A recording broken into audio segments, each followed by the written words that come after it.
overconfidence of BJP has killed the BJP. The preference for voting for a party has declined compared to 2019. So people are not blindly voting for BJP the way they did in 2019. So they are looking at candidates more carefully. Prime Minister Modi's ability to pull votes for the BJP has got, there's a decline in that. There was a near certainty कि ये exit poll नहीं exact poll है. What went wrong according to you with this exit poll business? The race is not about getting it right. The race is about getting it first on the TV channel. There wasn't a single person that we met in this elections who did not speak of anxiety around employment. But then the thinking is also कि यार ये तो हमेशा आज़ादी के बाद से हमेशा हर election में unemployment एक issue है. It's not something new. Even in 2019 election, people's anxieties about unemployment was very high. People's anxiety about price rise was very high. But there was still a hope among the people. And the hope was, we will get Ram Mandir. Poor people did stick with Modi is what you're saying. Poor people have shifted in favor of Modi in a much bigger manner compared to 2019. So there is a movement, clear movement of the poor voter in favor of BJP during the last 5 years. So and this is largely because of the welfare schemes. So the biggest narrative or the largest proportion of voters, the kind of voters I met was, BJP को जीत के तो आना चाहिए, they should be re-elected but with a smaller majority. पहले लाभार्थी की बात भी नहीं होती थी, लेकिन 2019 के बाद with the marketing that BJP has done around its welfare schemes, there's always this buzz about this committed, core, loyal segment that is just, wants to vote for Modi. It's a wrong reading of how politics in this country has changed, because the dominant narrative is that women have started voting for BJP in a big way across the country. ये सब election के time भी बोल रहे थे कि महिलाओं का बिल्कुल सीधा जा रहा है. Some people whom I met from Amethi, they said we have no love for Congress. It's not that there is suddenly a love for the Congress, but they said loyalty bonus you can't get in every election. Welcome to NL Interviews. Today we have with us Sanjay Kumar, co-director of Lokniti-CSDS. You've seen a lot of him in the run-up to elections. He's a political analyst and psephologist. And for those of you who are serious students of Indian politics, I'm sure the Lokniti-CSDS post-poll survey that comes out in the Hindu is an essential read. It's an essential read for most journalists and, like I said, for serious students of politics. Now, Sanjay ji, thank you so much for politics is serious. Politics is serious. What better time than to realize that now? Yes. This week. And actually, that's my first question to you. If there's one adjective that comes to my mind with this election, it's been the most humbling election for everyone. Analysts, pollsters, politicians, of course. And principally, of course, let's begin with Bharatiya Janata Party. This whole 400 par nara, पता चला कि 240, not even a simple majority. So actually, just a broad thing that I want to know first from you is, how do you understand this fall? 3 big factors in your mind that can explain this drop from 303 to 240, especially in the hype of 400 par. 3 factors. First, yes, Prime Minister Modi's magic is still intact. I won't say that BJP getting only 240 seats means nothing for Prime Minister and people have now rejected Prime Minister Modi. Not. But yes, it is also true that Prime Minister Modi's ability to pull votes for the BJP has there's a decline in that. And this comes out very clearly from the data which we have collected. So one, Prime Minister Modi's ability to pull votes for the BJP has come down. Second, the narrative through which BJP wanted to contest election, the narrative of Hindutva, they wanted to go into the election with the achievement that they have been able to, do away with Article 370. That didn't work. And the narrative which opposition wanted to take forward, that started resonating with the people. And that was all about Samvidhan Bachao, Loktantra Bachao. I think overconfidence of BJP has killed the BJP. And when Prime Minister Modi said Article 370 for BJP and 400 for the NDA alliance, so opposition started making a connection, and some of the opposition leaders campaigned very aggressively on this fact that in order to form the government, you only need 272. But if BJP, the desire of the BJP is to get 370. And why do they need 370? Because Prime Minister Modi has said once that in the first 6 months of his coming to power, assuming the third term as the Prime Minister, he would bring about big changes. So the opposition started hitting hard on this aspect on BJP to say that big thing would be change in the constitution, that there is a danger to the constitution, and the aspect which they want to change in the constitution is provision of reservation. It started, started as a whisper Rajasthan campaign. was the first place where this kind of picked ground, because some of the candidates also said this in speeches. Yes, so it started as a whisper campaign. Is it really going to happen? Is it really going to happen? So in UP especially, Dalits started moving away from BJP in a big way. And what contributed to the Samajwadi Party and Congress victory in UP, and that accounts for a big decline of BJP, was Mayawati was not contesting election seriously, and that became very, very obvious. So their core supporters of Mayawati, who are the Dalits, the Jatavs and the non-Jatav Dalits, they also decided not to vote for the BSP in the same en bloc way as they have been voting for the party in the past. So there is you will see a lot of movement of Dalit vote away from BSP towards Samajwadi Party. So I think these are the few things which actually damaged BJP's electoral prospects in a couple of states, Maharashtra being one and UP being the other state. Imagine if BJP had won 65-70 seats in, say, UP, or 65, even if they were able to maintain the tally in UP or had done slightly better in Maharashtra, they would have got a majority on its own. In fact, your survey says, this was from the Hindu article, where you say that close to half the respondents indicated that they voted for a party, while a little over 1/3 focused on candidate. So the candidate became very important, and you say that there's a clear 5 percentage point decline in the preference for Narendra Modi as the Prime Minister, if one were to compare it from 2024 to 2019 figures. It's true that he has delivered on key promises, especially the ideological projects. It's true that when you are having conversations with people, there is that general sense that here's a leader who knows his mind. He's been doing good things. Desh mein hamara naam bada hai, Vishwa Guru, that kind of thing. So how do we understand this decline that you're talking about, this 5 percentage point decline in preference for Modi as Prime Minister? And also this shift from suddenly, because मेरा ये हमेशा से almost वो हो गया था preconceived notion कि क्या हम American elections type हो रहे हैं, where people want a presidential style, Modi versus who. Yeah, are we still parliamentary? So it seems like people are still very much on that parliamentary representative system. No, absolutely. Couple of points. First, the preference for voting for a party has declined compared to 2019. So people are not blindly voting for BJP the way they did in 2019. So they are looking at candidates more carefully. And there was a lot of talk about people not being very, very happy with the sitting BJP MPs. Yes, BJP did try to replace a large number of them. 113 of the sitting MPs were replaced. But I think they made a mistake of not replacing a sizable number of MPs from UP, and I think the damage is there. Prime Minister Modi's popularity going down by 5%. What has happened is that the image of BJP as a clean party, or as a party which was seen as much better compared to other parties, that has got a dent. Because of a washing machine narrative. It has got a dent because of these things. And this comes out very clearly from the data which we have collected in the post-poll survey. A very large number of people believe that this party is no more the same party as it used to be.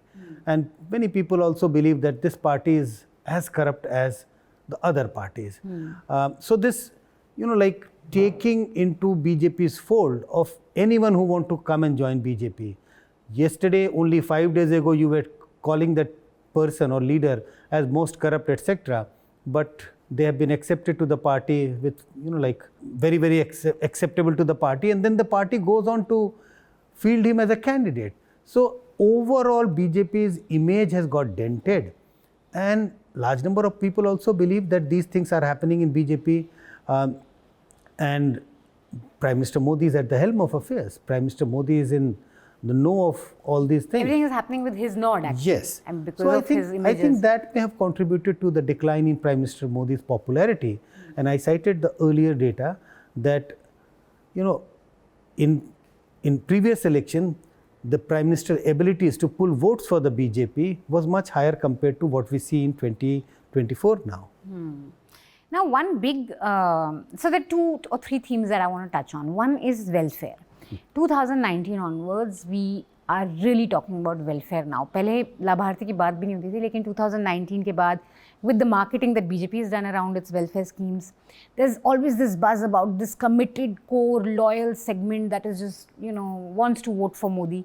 What can you tell us about this, welfareism? Because there was, of course, Modi's image, as this ration giver, as giving you pension, giving you money, 500 rupees in your account. Then Congress's narrative ki theek hai wo dene to hum usse double denge.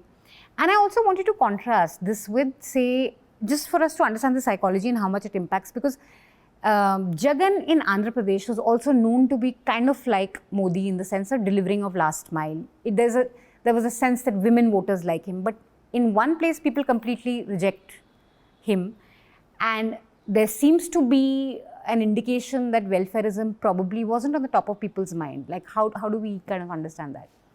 No, if I Where is Mamta? Just to add one more point, Mamta again is very known among women, liked among women for providing schemes, and she's done really well. So on the women factor, I think it's a wrong reading of how politics in this country has changed, because the dominant narrative is that women have started voting for BJP in a big way across the country. ये सब election के time भी बोल रहे थे कि महिलाओं का बिल्कुल सीधा जा रहा है.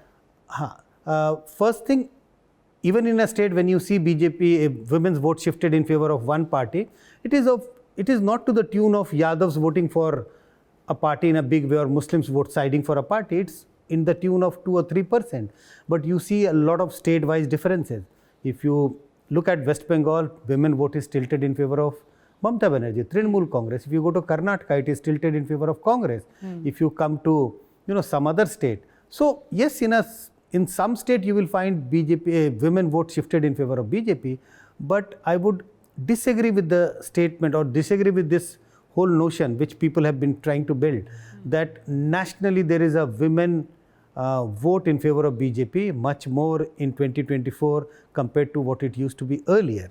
The second question of welfare politics, did it pay for BJP or not? My own sense is that if that had not paid for BJP, it did pay dividends to BJP. If that had not paid any dividend to BJP, BJP would have lost more Even badly. more. Yes.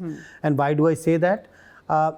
If you look at the BJP's vote among the poor voters, we divide the voters in terms of classes based on several factors. And classes would be? Poor, lower, middle and upper. Okay. And poor would constitute who? Just to define. Oh, it's a class index which we develop based on your income, the assets which you have, the kind of house you live in, kind of job you do. So it is based on, it's not people's own perception that I belong to a poor class or a just for our audience's understanding, a poor person would earn how much in a month? Like what is the class? Less than 10,000 rupees a month. Less than 10,000, okay. Something of that kind. So what we have seen in 2019 elections, 24 elections, the BJP's support base or vote share used to be much, there used to be a wide gap between vote for BJP among the poor and the rich. That gap has narrowed down significantly now. So BJP has got 36.6% vote among all classes of voters. Among the poor, now it is almost reached 34-35%. Among the rich, it is 38%. So what has happened is more than Congress?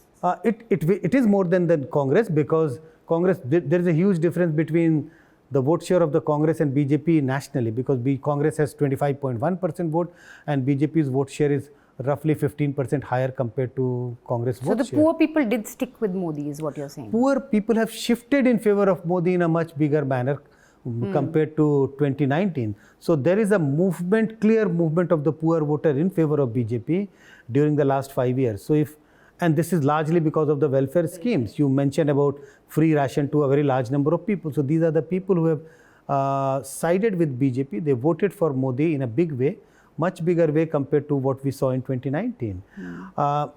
Why same kind of a welfare scheme worked for Modi nationally, for Mamata in West Bengal, and not for YSRCP in Telangana, in Andhra, because it's just an icing on the cake. It's not that that's the only factor through which you win election. So for the icing on the cake, you need a cake, you need the base. And if you don't have the base, where do you put this icing? So if you start losing the popularity, if the perception, gets built that, oh, you are somebody, a party or a leader is losing election. If people don't like your other work, it is like, if people like your work, even if they have not benefited from any of the scheme, they tend to say, हमें सब कुछ मिला है सरकार से. If you don't like that government, even if you have got the ration, even the previous day, and if you ask, did you get ration from this government? कुछ नहीं मिला जी हमें. हमें कुछ भी नहीं मिला, ये सरकार निकम्मी है. So that, people choose and then find ways to justify that choice. They choose and then they find ways to justify. So that's interesting, because when even I felt that on the ground, that the red card holders, who are the poorest, who are getting 35 kg, still seemed pretty devoted and loyal to Modi. But the 5 kg guys were slightly above, felt कि इससे काम नहीं चल रहा, इससे unemployment का क्या होगा. That was a bigger concern for them. So I come to the second big narrative, unemployment. There wasn't a single person that we met in this elections who did not speak of anxiety around employment. But then the thinking is also कि यार ये तो हमेशा आज़ादी के बाद से हमेशा हर election में unemployment एक issue है. It's not something new. Would you agree with that or not? And I was surprised to see that in your survey, it seems that the youth actually did vote for the BJP. The BJP appeared to have higher percentage of support among younger voters. Just 1.5%, 2%. As a 1.5% more than Congress. Yeah, it's not very significant. No, not more than the Congress, but we look at the average vote share. You will never be able to compare any group's vote except for the Muslims who have voted for Congress in a much bigger manner, because the average vote, the difference in the vote share of Congress and the BJP is very large. Yeah. So there's no comparison. But what we try to do is to look at, if BJP has got 36% vote nationally, among the young, it is 2% higher. So that is how we get a sense that young voters have voted for BJP in a slightly bigger manner, because the average, it is higher than the average vote share. So why? Like, if there was so much anxiety around unemployment, how do we decode this? So first, going back to this whole question of, unemployment, price rise, we have seen elections after elections that you're right that you ask this question in any election and people will say unemployment is on a very high, prices are very on a higher side.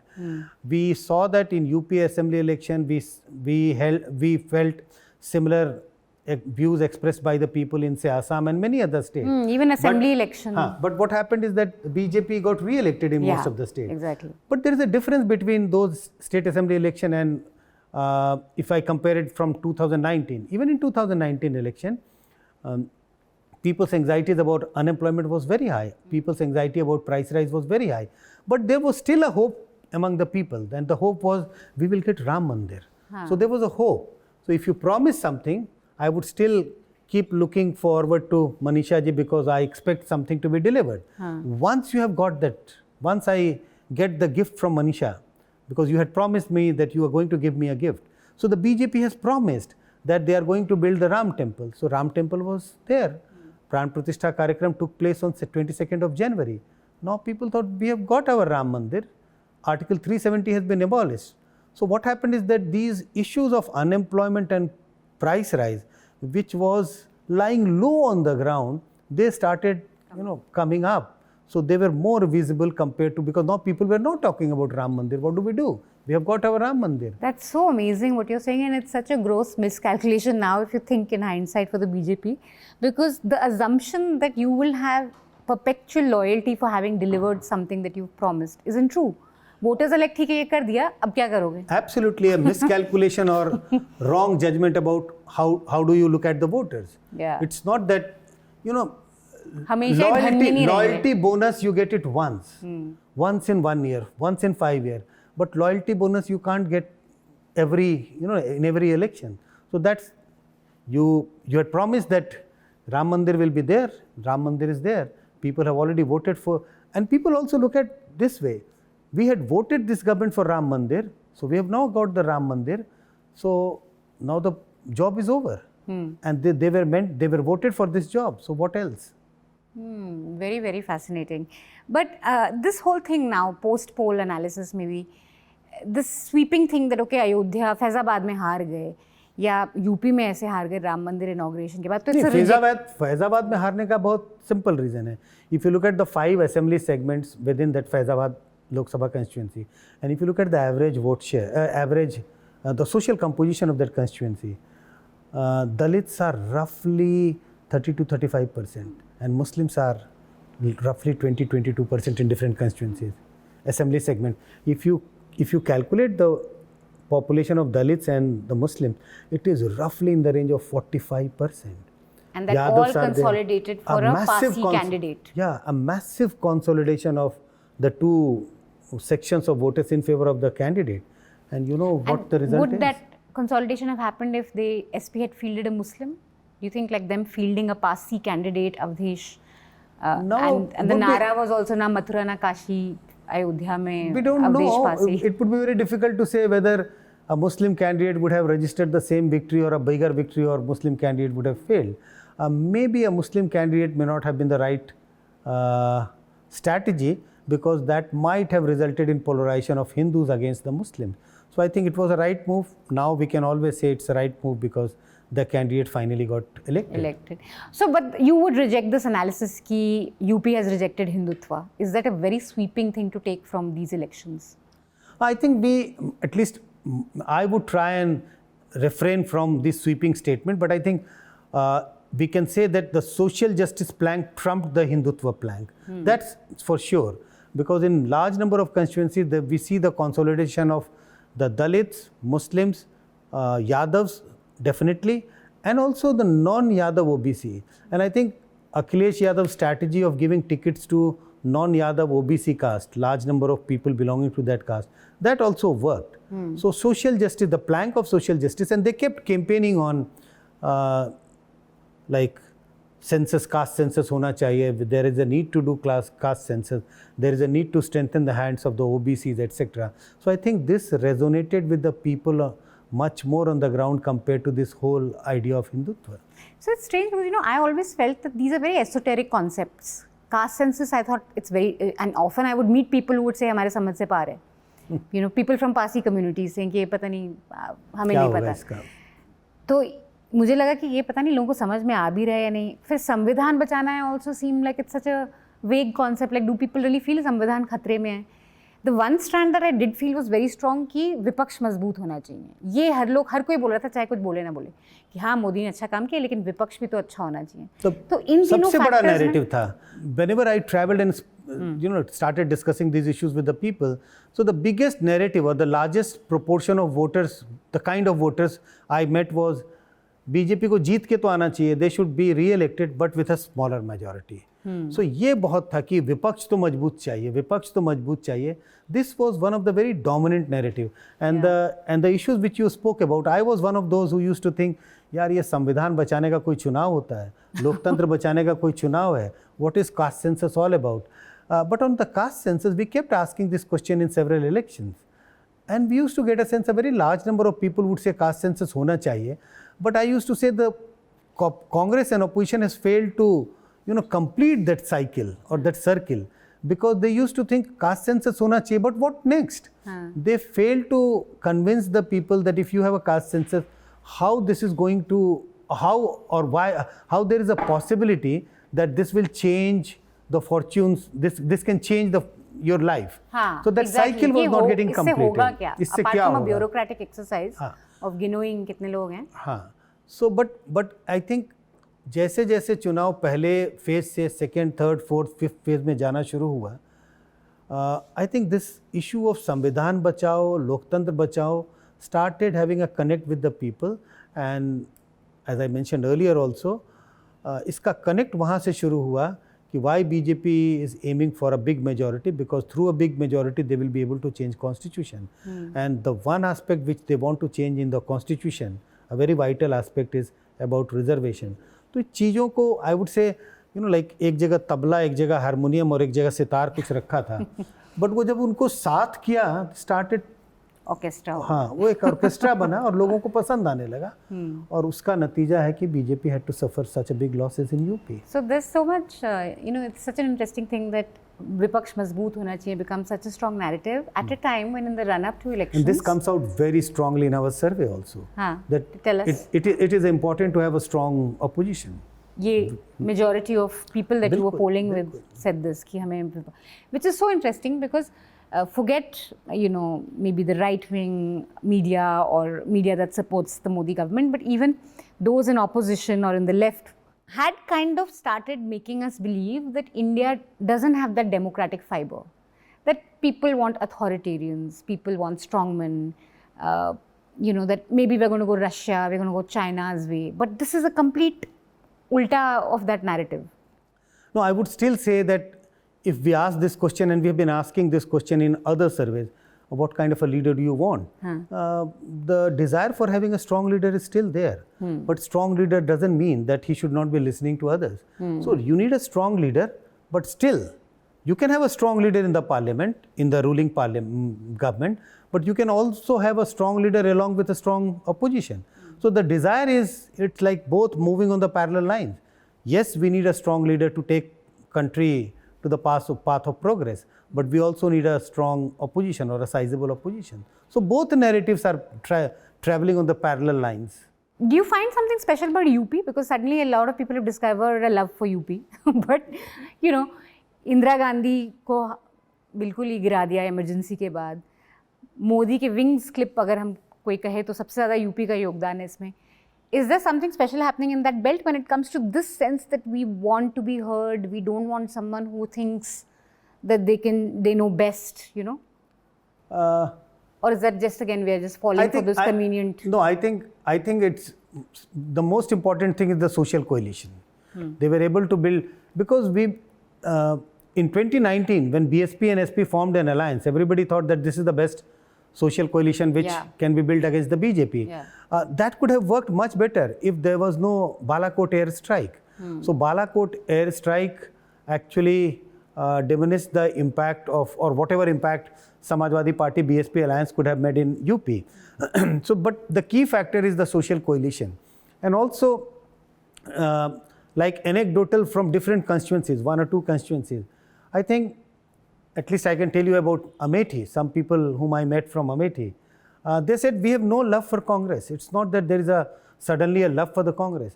But they said, in our day-to-day life, we are witnessing that, a lot of people, our own people are not getting any, not job, but opportunities to earn. And this has been taken over by large number of people from Gujarat. So if you want to hire a contractor, if you want to do anything, so you will find only the people from Gujarat around you. And he said that is what has upset a very large number of people in Amethi. Some constituency, even though the Prime Minister won, but with a much reduced very margin. low margin. So this is a narrative in few constituencies. In some constituencies, wrong ticket distribution. Some constituencies maybe, within the BJP, not that coherent campaign. But I don't find a narrative which cuts across from the Western UP till the Eastern UP to say this is what is what was happening in UP, which has resulted into, like the sudden decline of the BJP. If I have to look for that narrative, it's only the narrative of social justice. So हम चाय ले लिया हमने थोड़ा सा quick break करके, but I want to come चाय पे चर्चा हो गई.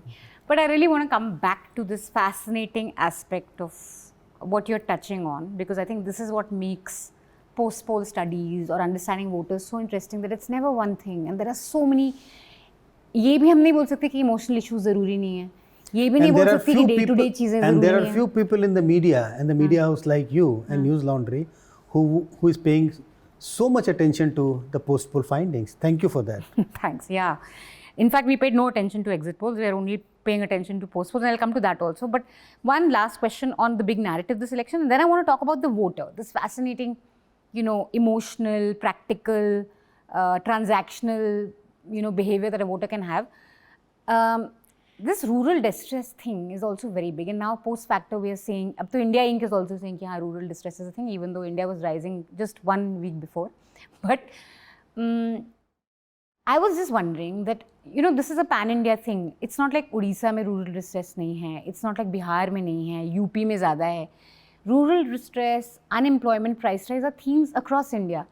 But then how do you explain कि बिहार के लोग बीजेपी के साथ जा रहे हैं, नीतीश जी के साथ जा रहे हैं, यूपी में समाजवादी के पास जा रहे हैं, एमपी में भी रूरल डिस्ट्रेस है पर दे आर लाइक नहीं हमें बीजेपी चाहिए. इसी के लिए मैं कह रहा हूँ चुनाव सोशल कोलिशन का चुनाव था. If you look at the contrast between UP and Bihar, what was the one big difference? The one big difference is the Dalit vote.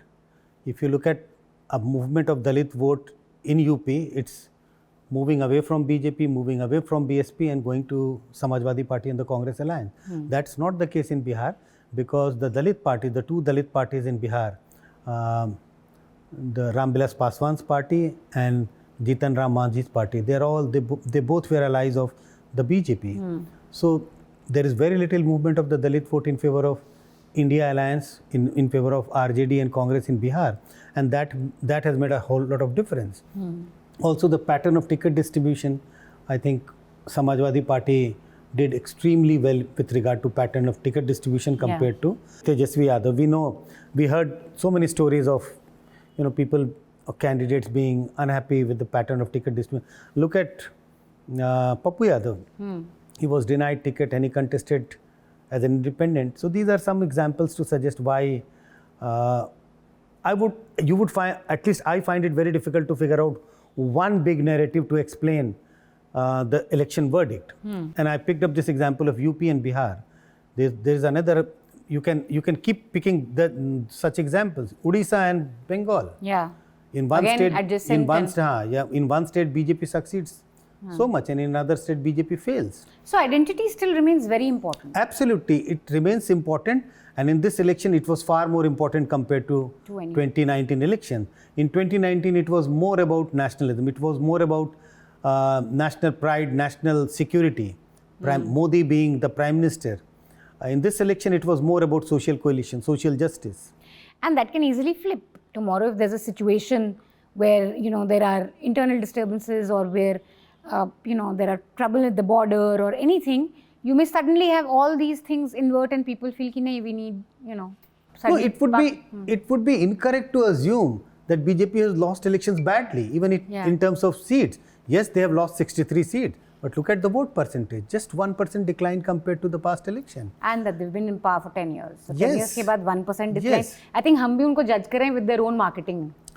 I think if BJP, if there was no Nara by Prime Minister Modi that ab ki baar 370 par, maybe this result would have looked very decent for many people.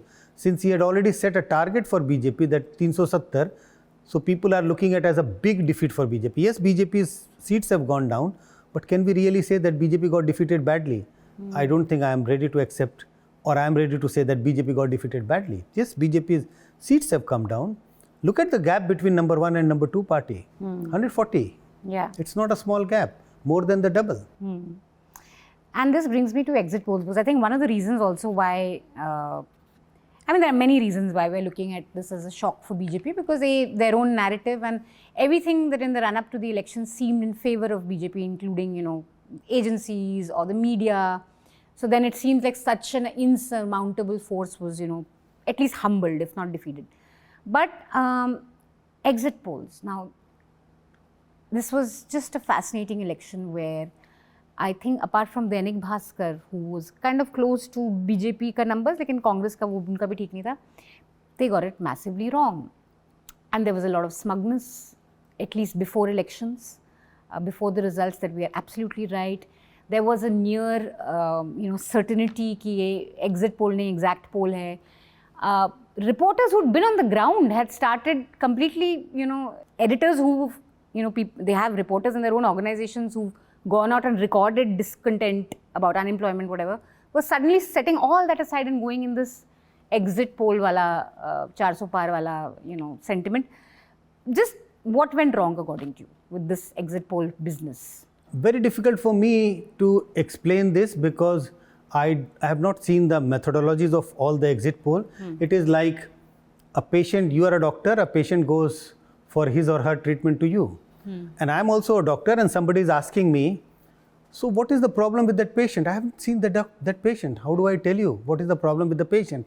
But generally, if somebody tells me, about some features, I would be able to make a good guess or sometime a bad guess that what may be the problem with that patient. Why he is not sleeping? Why he is unable to sleep whole night? So I might make some good guess.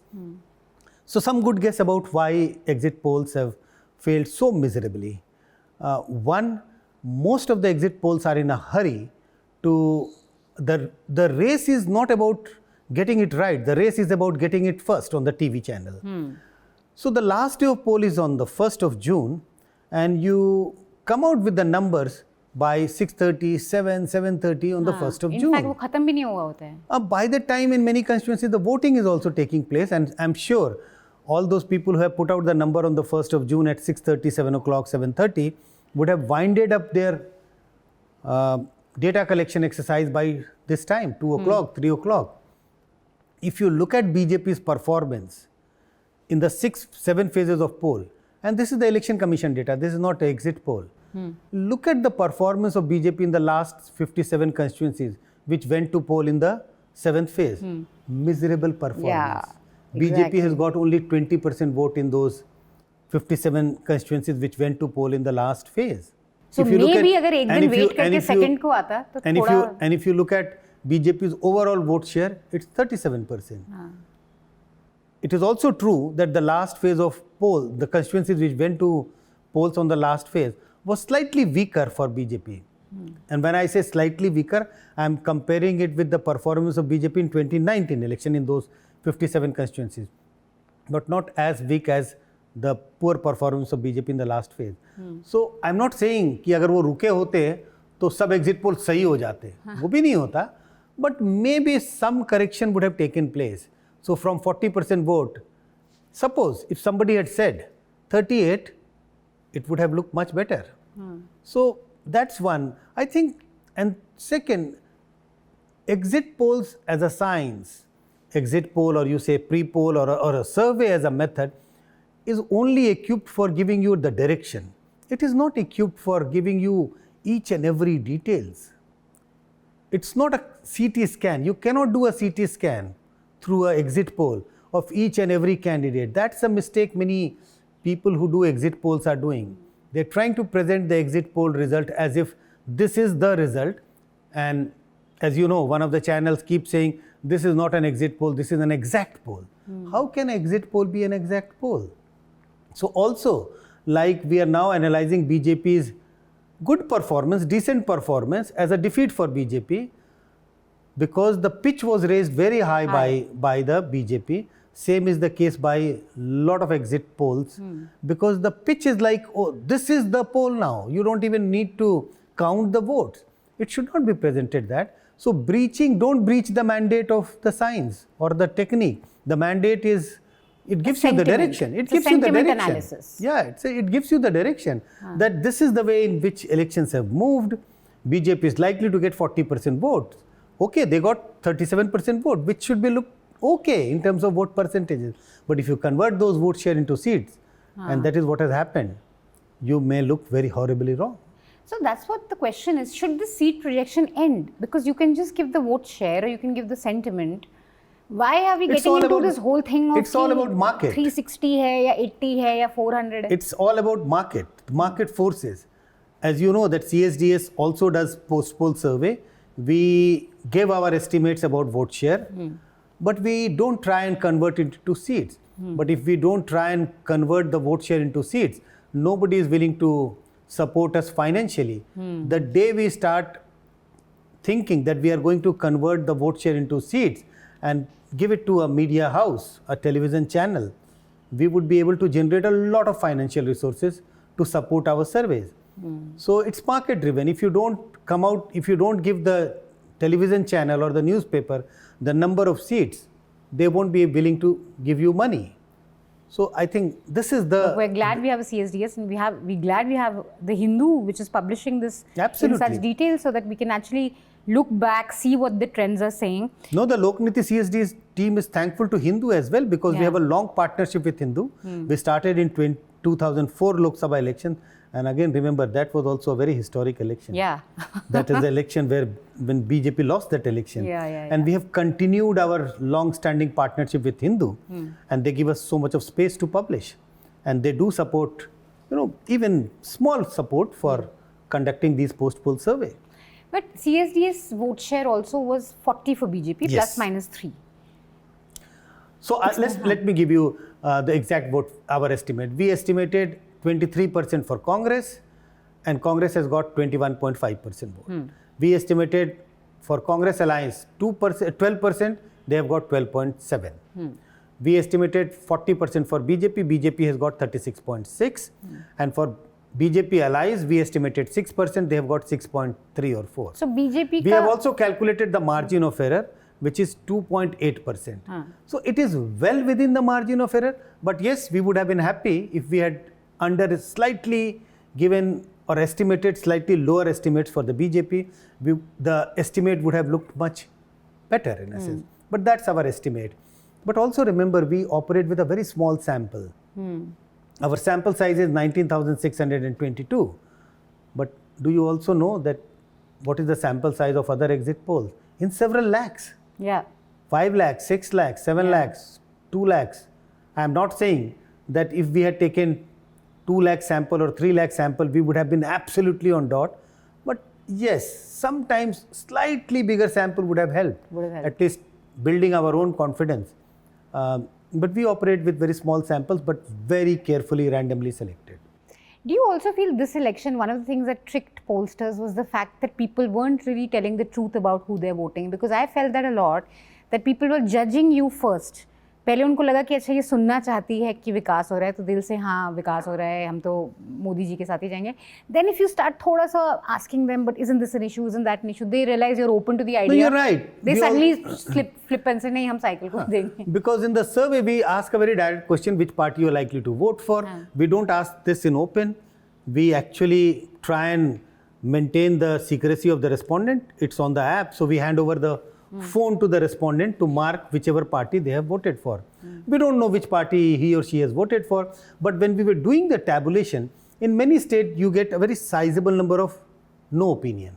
They have not expressed their opinion. They have given response to all the questions, but except for that voting question.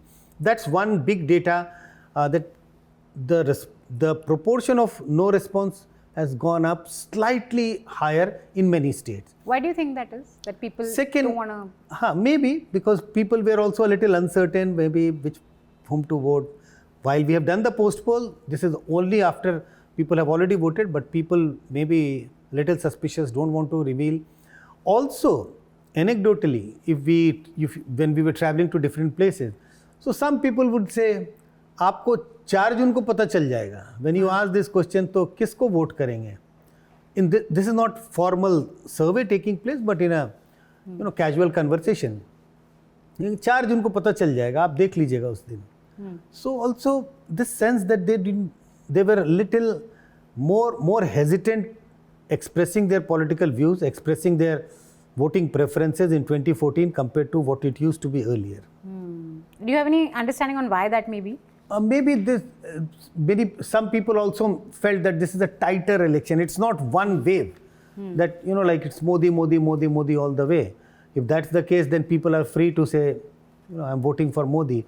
This is more, I think this was more among those who didn't want to vote for BJP, but they were reluctant to reveal this maybe in a public domain, in public place, because the desire was not to vote for BJP. If you notice one of the questions which we had asked in our pre-poll survey and also in the post-poll survey, if you look at, we ask a question, do you want this government to be re-elected? This is your internal desire. Do you want this government to be re-elected? And the number of people who wanted this government to be defeated was higher in 2024 compared to what we saw in 2019. But when we asked the same set of respondents, which party you are likely to vote for? So the vote was higher compared to the desire that this government should get defeated. So what was happening is that even if the desire was this government should not get re-elected for several reasons, but some of them tended to again vote for BJP because maybe they thought जीतेंगे तो यही. So this perception also, helps the BJP. What? So there is a voter called, in my opinion, reluctant BJP voter. They have ended up voting for BJP, but they were reluctant to vote for BJP. So continuing on the exit poll thing, now there's a lot of clamor around it. The opposition wants a JPC probe. One of the big pollsters who got it completely wrong, Access My India, Pradeep Gupta, he was crying, on air. There is this vengeance now suddenly, after enjoying the whole tamasha, everyone wants blood.